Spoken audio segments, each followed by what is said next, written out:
Olá, graça e paz, seja bem-vindo ao nosso vídeo do canal Defensores.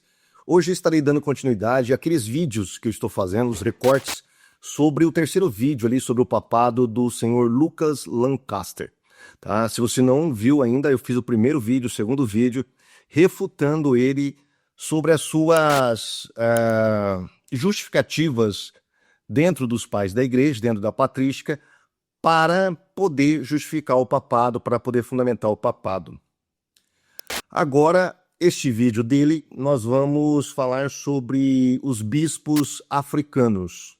Será que os bispos africanos, eles obedeceram aos bispos romanos? Será que os bispos romanos, de fato, interferiram na igreja da África? E isso seria um sinal de submissão desses bispos à sé romana para poder justificar uma jurisdição universal do papado? É isso que ele vai tentar provar e é isso que nós vamos novamente refutar à luz da história, à luz dos fatos do que realmente aconteceu. Antes de começar o vídeo, eu vou aqui adiantar o meu pedido, as minhas clemências. Se inscreva em nosso canal se você não é inscrito, por favor, já estamos chegando a quase 10 mil seguidores, tá? Se você tem amigos, tal, divulgue o nosso trabalho também, chame essas pessoas para assistir os nossos vídeos, para que elas possam aprender. E também aquele like que é muito importante você deixar, o seu comentário também, tá ok? Também pode ser de qualquer outro tema aí, mas que seja pertinente, especialmente pertinente ao que nós vamos falar neste vídeo aqui, tá bom? Sem mais delongas, vamos aqui colocar aqui vamos colocar o vídeo do Sr. Lucas Lancaster e vamos ouvir o que ele tem a dizer. Depois nós vamos voltar e fazer algumas interferências na fala dele. No curso da perseguição de Décio, a saber, entre 250 e 251, padres da igreja de Roma intervieram na igreja africana. Por quê? No curso da perseguição de Décio, a primeira vítima, na verdade, foi o Papa São Fabiano. Ele foi decapitado em janeiro de 250. E São Cipriano, bispo de Cartago, ele fugiu, ele deixou a sua diocese. Isso chegou aos ouvidos dos padres que então governavam a igreja de Roma. Sim, porque não havia bispo em Roma no momento, em razão da impossibilidade durante a perseguição de dar um sucessor ao Papa Fabiano. Então eram esses padres que governavam a igreja de Roma. E esses padres, chamaríamos hoje do colégio de cardeais que governava a igreja de Roma durante a sede vacante. Seria mais ou menos isso. Eles, como que exercendo em conjunto a autoridade da igreja romana, escreveram ao clero da África, cujo metropolita, São Cipriano, havia chegado a eles abandonado. Certo? E nessa carta, isso está lá na epístola 8 do epistolário de São Cipriano. Eles falam: nós que somos os chefes temos o dever de manter o rebanho no lugar dos pastores. O rebanho em questão é a igreja da África, a quem eles enviam não apenas conselhos, mas ordens. Eles falam: vós deveis isso e aquilo, ao longo da carta toda. Vós deveis. Vossos irmãos que estão na prisão e os sacerdotes e toda a igreja que vela com o maior cuidado por todos os que invocam o nome do Senhor, saúdam-os. Nessa carta está o tempo todo eles dizendo: vocês devem fazer isso, vocês devem fazer aquilo. Mesmo tom de autoridade, os mesmos senso de responsabilidade por todos da parte da igreja romana. E na verdade, isso... Você percebeu aí que ele está fazendo uma construção de argumento, né? Então, ele está levando o leitor que não conhece a epístola que ele está citando aqui, na verdade, lá no New Advent, que é um site católico que tem uma gama enorme de documentos antigos, inclusive as cartas, as epístolas, o epistolário de Cipriano. Nesse site, ela está colocada no número 2, é a segunda epístola, e não a 8ª epístola, como está aqui. Eu não sei de onde ele tirou essa sequência, mas em alguns manuscritos estão diferenciados. Mas enfim, isso não importa. O que importa é o teor desta carta. Ele está levando o leitor a acreditar que os bispos romanos, na época, né, eles estavam dando ordens aos bispos africanos. Vocês devem fazer isso, vocês devem fazer aquilo, vocês não podem fazer isso. Como se fosse assim, sabe, um patrão mandando um empregado. Só que quando você vai ler a carta que eles escreveram, não tem nada disso. Não tem nada de mandar, de desmandar. Eles estão dando conselhos. E conselhos não porque eles fossem responsáveis, toda a ser romana fosse responsável por toda a igreja na face da terra. É isso que ele está querendo que você acredite. Mas longe disso ser verdade. O que acontece ali é o que acontecia em toda a parte. Depois o próprio Cipriano vai tomar o cuidado de desmentir isso. Né? O que acontecia em toda a parte? Todas as igrejas eram responsáveis por todos. Todos são responsáveis por todos. Essa era uma regra do amor, da koinonia, daqueles cristãos primitivos. Não era só a igreja de Roma que estava tomando cuidado com a igreja africana. Por que ela escreveu a igreja africana? Porque as duas sés estavam vacantes. Tanto a de Roma, com o assassinato, né, o martírio de Fabiano, que era bispo dessa igreja, como a de Cartago, com Cipriano, que havia realmente escapado da morte. E aí ele fala num tom parecido, assim, com um tom um pouco pejorativo, né? Ele fugiu, enquanto Fabiano não, foi morto. Como que, olha, Cipriano ele fez uma coisa errada. Quando você lê a epístola, você vai ver justamente o contrário. Os bispos da igreja romana falando que concordam que Fabiano fugiu. Ele estava certo em ter fugido. É isso que a epístola está falando, né? Mas parece-me, só se eu estou errado, que o senhor Lancaster está, tipo assim, colocando o Cipriano numa segunda categoria porque ele não enfrentou o martírio como o Fabiano, e sim, ele fugiu. Só que Cipriano foi esperto. Ele foi sábio, mais que esperto, ele foi sábio. Porque enquanto o Fabiano foi martirizado, a igreja de Roma ficou vacante, a igreja da África começou a receber orientações do exílio do próprio Cipriano. Cipriano, através de cartas, começou a incentivar os irmãos, a fortalecê-los na fé. Imagina se ele tivesse enfrentado o martírio, né? A igreja estaria sem bispo. Ela estava sem bispo naquele momento? Estava. Sem bispo presencialmente, mas ele estava coordenando esta igreja de onde ele estava. Então, longe de os bispos romanos estavam mandando e desmandando na igreja porque eles eram responsáveis por toda a igreja na face da terra, longe disso. Eles estavam cumprindo apenas o que era dever de todos. Isso, ele vai falar depois que era a única igreja que fazia e sentia essa responsabilidade era Roma. Mentira! Isso não é verdade. É duro você falar que uma pessoa está mentindo, né? Assim, mas eu não tenho outra palavra para descrever o ato que o senhor Lancaster está realizando aqui neste momento. Né? Ele está faltando com a verdade. Eu não sei se é por ignorância, eu não sei se é por ideologia ou por desonestidade intelectual. Tá? Eu espero que seja por ignorância.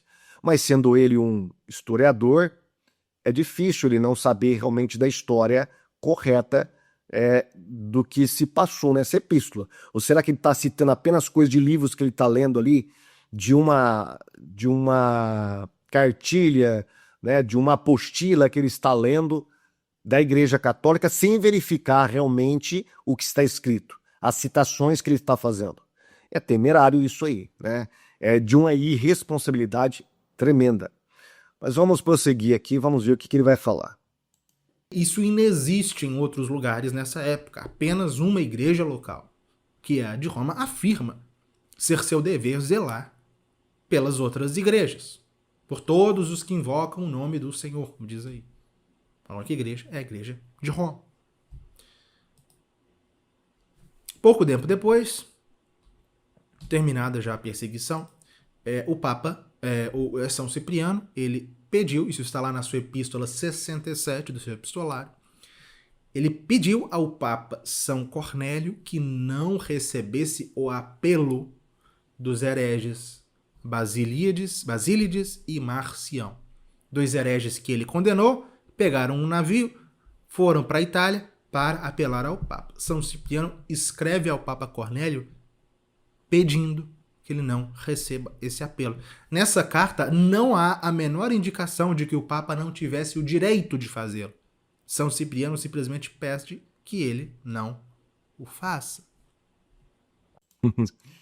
Ele se esquece que houve um outro fato que é o contrário disso aqui.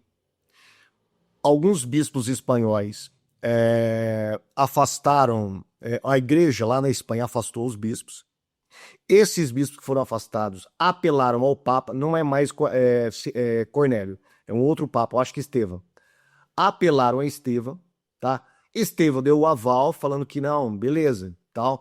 Aí o pessoal da Espanha apelou a Cipriano e Cipriano condenou os bispos. Falou assim, não, vocês realmente pisaram na bola, vocês cometeram coisas que não deveriam, devem ser afastados. A igreja está correta.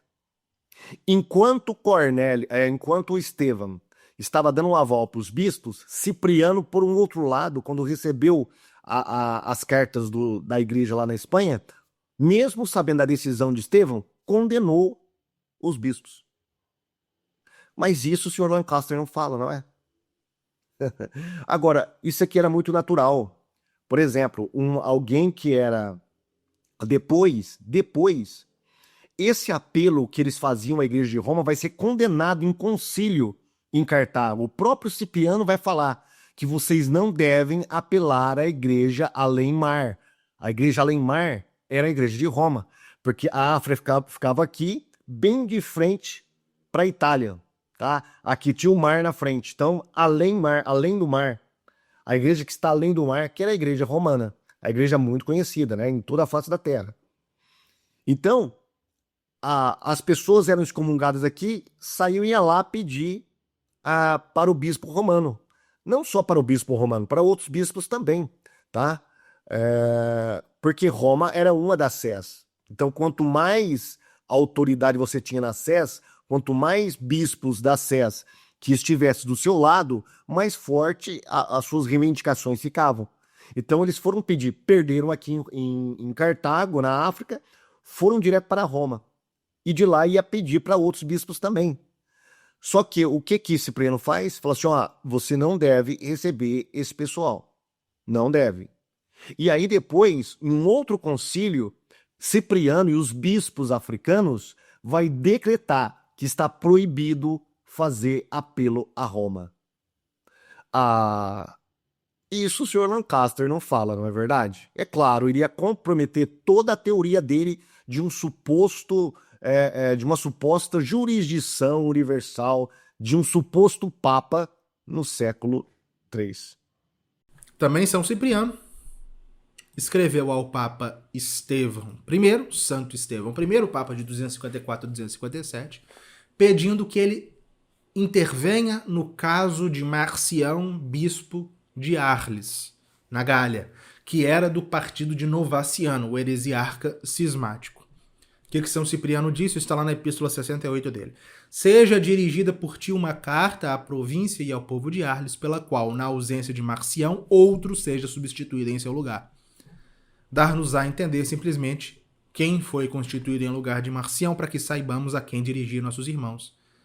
É a quem devemos escrever. Ou seja, São Cipriano pede ao Papa Estevão que excomungue um bispo herege. Ele não excomunga, pede que o Papa faça.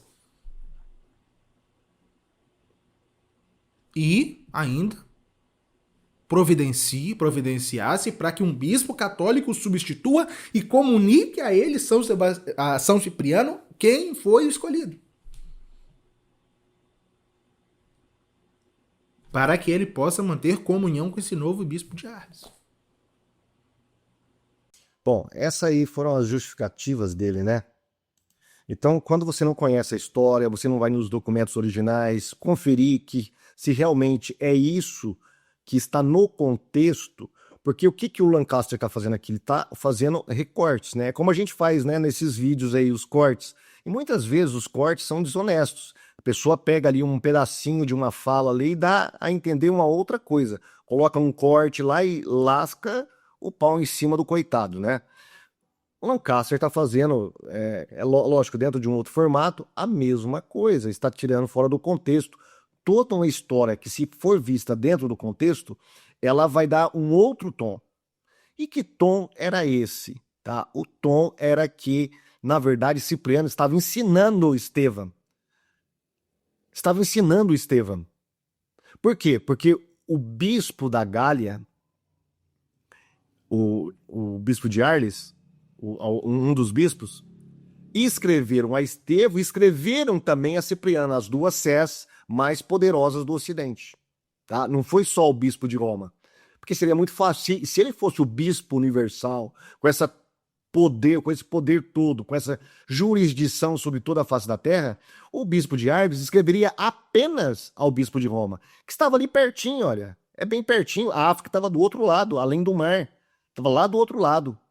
E a Gália está bem pertinho, bem próximo ali à Itália. Ou seja, era praticamente jurisdição da Igreja de Roma. Jurisdição. A Gália era jurisdição da Igreja de Roma, não da Itália. Mesmo assim, esse bispo escreve a Estevão e escreve a Cipriano para intervir neste caso. Mas isso Lancaster não falou.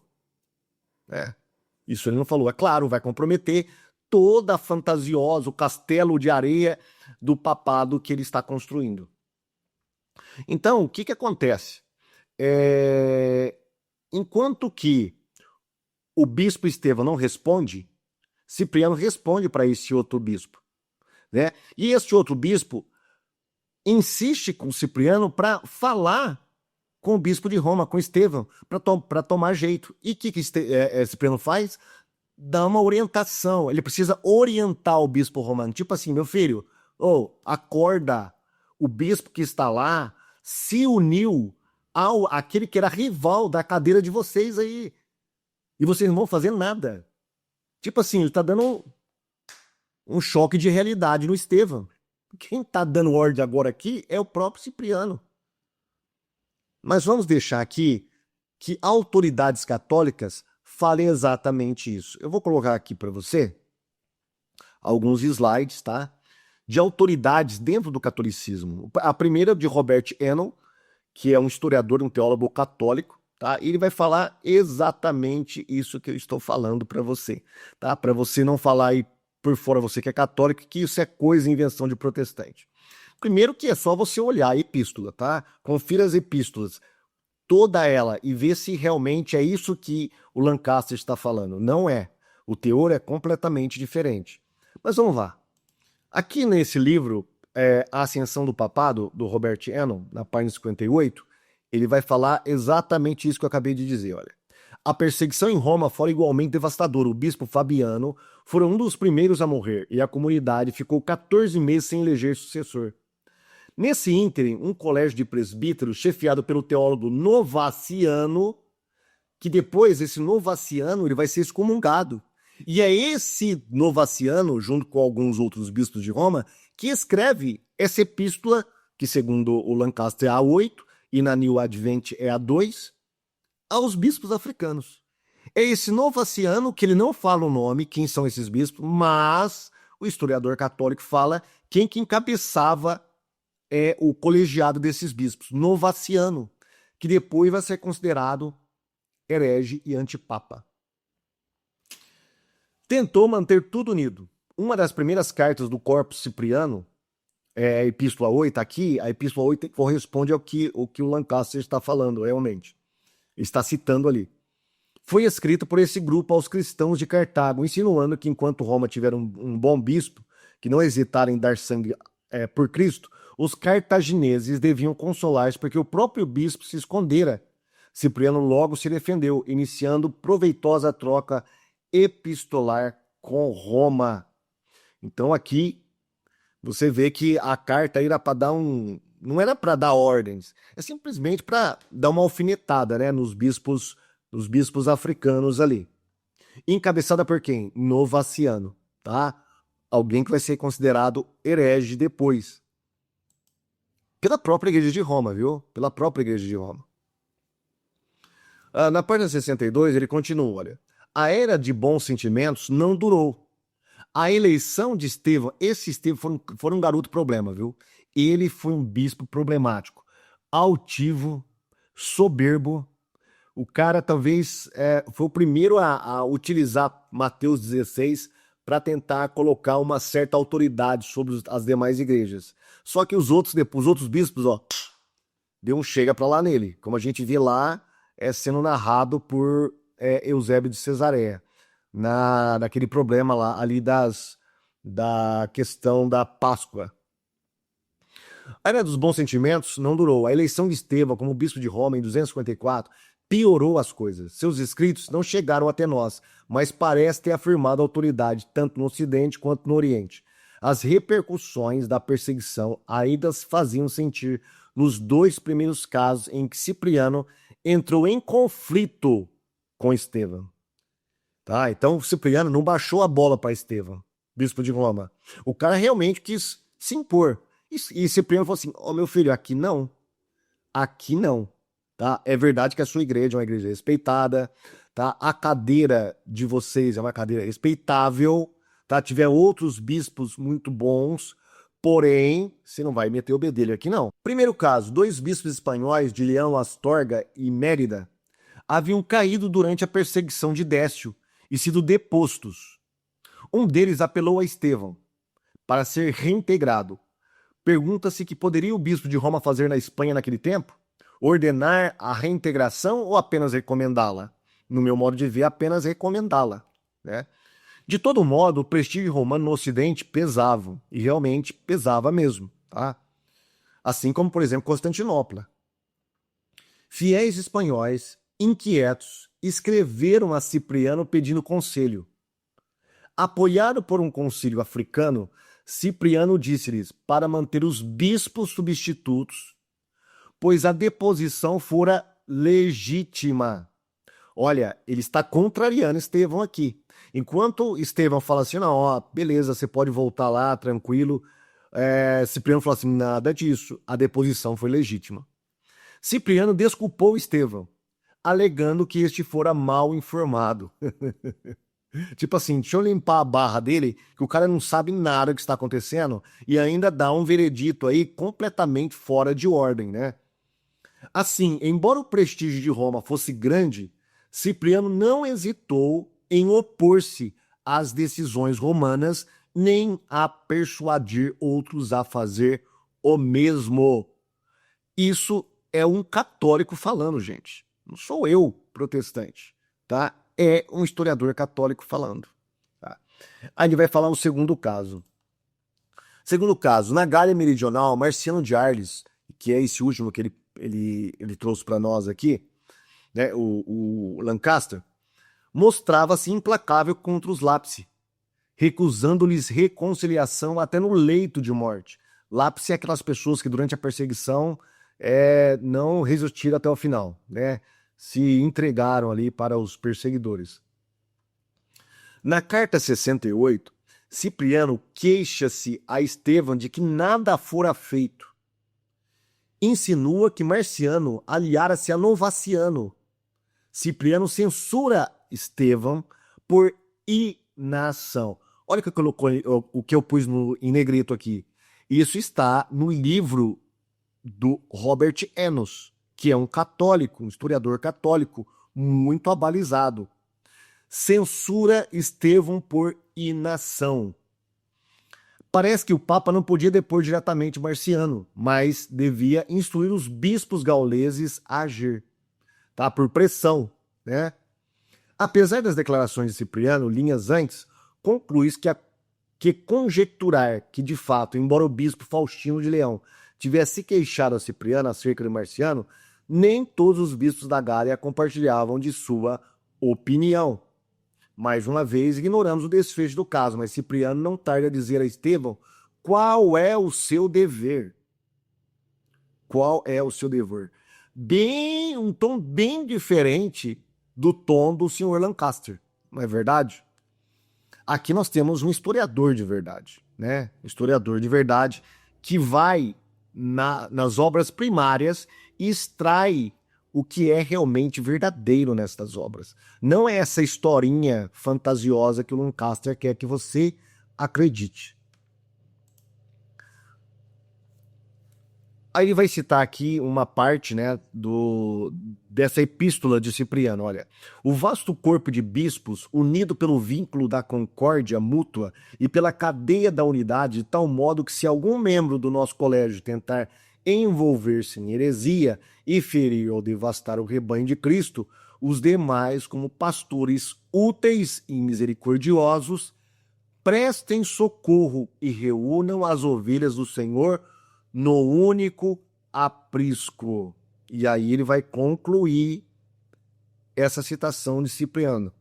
Cipriano acrescenta que assim que o novo bispo de Arles estiver instalado, o seu nome deve ser comunicado a todos os outros bispos, para que saibamos a quem encaminhar nosso irmão e a quem devemos escrever. É de suma importância estar em comunhão com o bispo legítimo. Mas olha o que Cipriano fala, né? O vasto corpo de bispo, unido pelo vínculo da concórdia mútua e pela cadeia da unidade, de tal modo que se algum membro do nosso colégio tentar envolver-se em heresia, ferir ou devastar o rebanho de Cristo, os demais, como pastores úteis e misericordiosos, prestem socorro e reúnam as igrejas do Senhor no único aprisco. Aqui não tem nada de, a igreja de Roma que tem o dever de manter o corpo de... Nada disso. Aqui Cipriano está dizendo, olha, todos na igreja que são bispos são responsáveis por toda a igreja. Tá? A igreja de Cartago é responsável pela de Roma, a Roma pela da Gália, a Gália pela da Inglaterra e por aí vai. Cada um tem que ficar supervisionando o outro e ajudando mutuamente.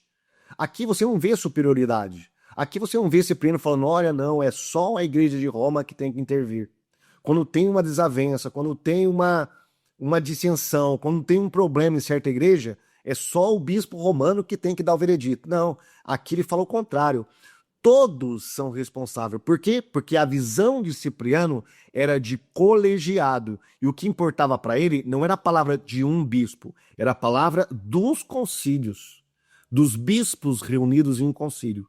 É isso que ficava determinado se realmente deveria ter autoridade ou não aquela ordenança ou aquela instrução que ele estava dando ali, né?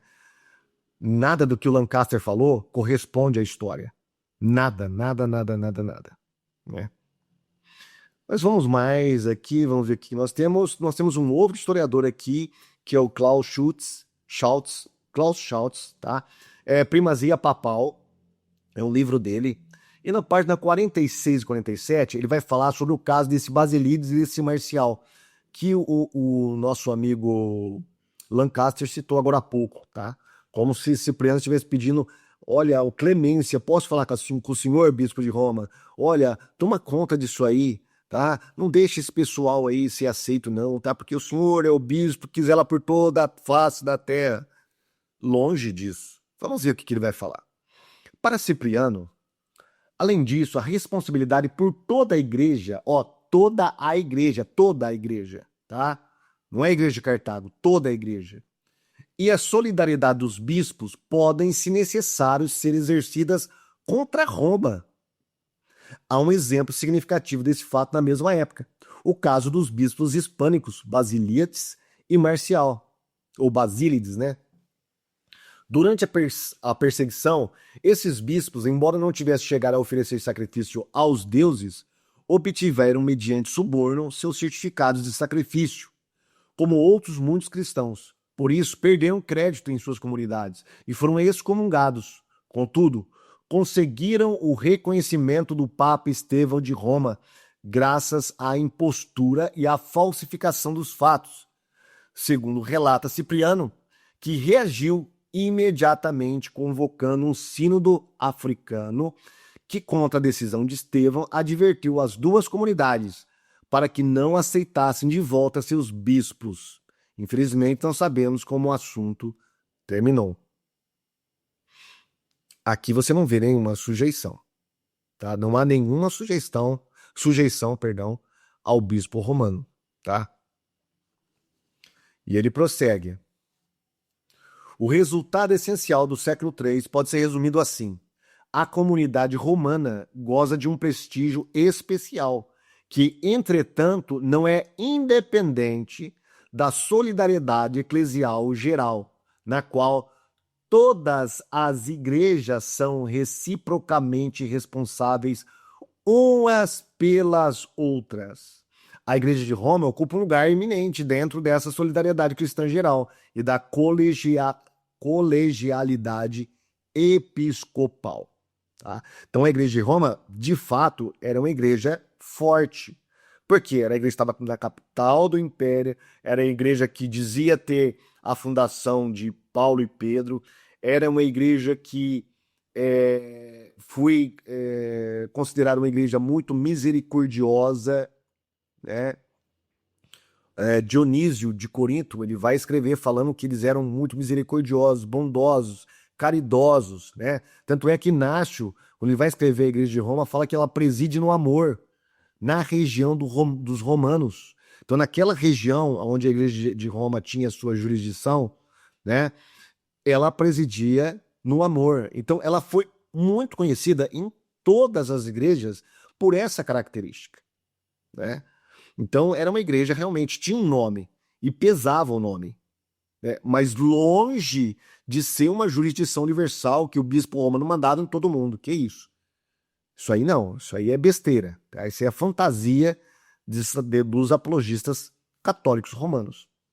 Michael Winter, em um artigo muito interessante, ele vai dizer o seguinte, olha, Cipriano usou o texto petrino de Mateus para defender a autoridade episcopal, mas muitos teólogos posteriores, influenciados pelas conexões papais do texto, interpretaram Cipriano em um sentido pro-papal, que era estranho ao seu pensamento. Cipriano teria usado Mateus 16 para defender a autoridade de qualquer bispo, mas desde que ele passou a empregá-la por causa do bispo de Roma, criou a impressão de que ele o entendia como se referindo à autoridade papal, à autoridade a Pedro, né? Então, longe de Cipriano reconhecer Mateus 16 apenas e exclusivamente ligado ao bispo de Roma, na verdade a cátedra de Pedro era dividida por todos os bispos das outras igrejas. E aqui, Reinhold Silberg, no livro Texto História das Doutrinas, ele vai complementar dizendo, olha, na realidade, todos os bispos considerados dogmaticamente estão no mesmo nível e, portanto, ele sustentou em oposição a Estevão de Roma seu direito de opinião e ação independentes. Roma não mandava na África, longe disso, tá? E havia o quê? Uma submissão no amor, mútua, uma submissão, ou deveria haver, né? Mas depois que Estevão tomou o poder, o cara subiu no tamanco. E aí ele teve que levar umas repreensões dos bispos africanos e até da Ásia. Porque Firmiliano depois vai acabar com Estevão, né? Vai acabar, vai colocar adjetivos nele, assim, um dos piores para um bispo. Muito bem, temos um outro documento aqui que vai dizer o seguinte, olha, na visão dos pais, como visto nos exemplos de Cipriano, Ambrósio e Agostinho, a igreja não é corporificada em um indivíduo, mas em uma confissão de fé correta. Onde você tem essa confissão correta, você tem Pedro. Isso é explicitamente declarado, por exemplo, por Crisóstomo. Como Ambrósio, ele diz que onde está Pedro, está a igreja no sentido da confissão de Pedro, e aplica isso não a Roma, mas a Antioquia. Aí ele vai fazer a citação. Embora não retenhamos o corpo de Pedro, retemos a fé de Pedro, e retendo a fé de Pedro, temos Pedro. Falando em relação à igreja de Antioquia e não à igreja de Roma, porque, segundo a tradição, Pedro foi bispo da igreja de Antioquia também. Então, meus irmãos, mais uma vez, as declarações, as narrativas, a argumentação do senhor Lucas Lancaster nesse quesito de provar que o bispo de Roma tem jurisdição universal não procede. Quando você vai aos fatos de verdade, você vai examinar os documentos, a história verdadeira diz uma versão completamente oposta à que foi mencionada ou narrada pelo nosso amigo católico aí, Lucas Lancaster, né? Mais uma vez, ele não fez o dever de casa, examinando os documentos, né? E o pior, incentivando você, tentando levar você ao erro, tá? Que erro é esse? Acreditar que a igreja romana mandava em todas as igrejas, né? Isso é lamentável, tá bom? Pessoal, acabou o vídeo aqui, era bem rápido mesmo. Já não ficou tão rápido, né? Já tá um pouco longo. Mas, se você gostou, deixe o seu like. Também não deixe de assinar, de tocar o sininho aí, de apertar o sininho para poder receber nossos vídeos atualizados. Vamos rumo aos 10 mil, tá ok? Fique com Deus, até o próximo vídeo. Tchau.